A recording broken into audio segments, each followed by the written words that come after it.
Bonjour, je vais vous lire un extrait du livre « Les chats en particulier » de Doris Lessing.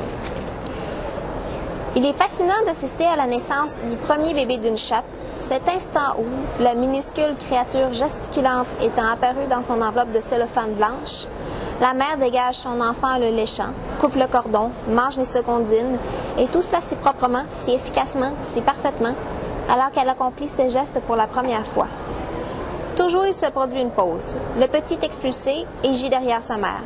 La chatte regarde, prise au piège, en proie au réflexe d'évasion devant cette nouvelle chose reliée à elle. Elle regarde encore, ne sachant pas ce que c'est.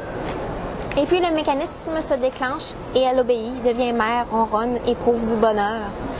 Avec cette chatte, ce fut la pause la plus longue que j'ai jamais connue lorsqu'elle contempla son bébé. Elle le regarda, me regarda, bougea un peu pour voir si elle pouvait se dégager de cet objet encombrant, puis le mécanisme fonctionna. Elle nettoya le chat, fit tout ce qu'il fallait, ronronna, puis elle se leva et descendit dans la véranda, où elle se plongea dans la contemplation du jardin. Voilà qui était terminé, semblait-elle dire. Puis ses flancs se contractèrent de nouveau, et elle se détourna pour me regarder. Elle était contrariée, furieuse. Sa tête, le contour de son corps, tout en elle exprimait clairement « Quelle maudite corvée !» « Monte, ordonnai-je, monte !» Elle s'exécuta en boudin.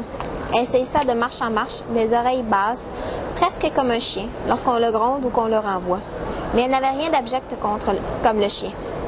Au contraire, elle était furieuse contre moi et toute l'affaire. Quand elle revit le premier chaton, elle le reconnut, le système se remit en marche et elle le lécha. Elle donna naissance à 4 petits chatons en tout, puis elle s'endormit, charmante image, exquise chatte blottie avec ses 4 bébés tétans.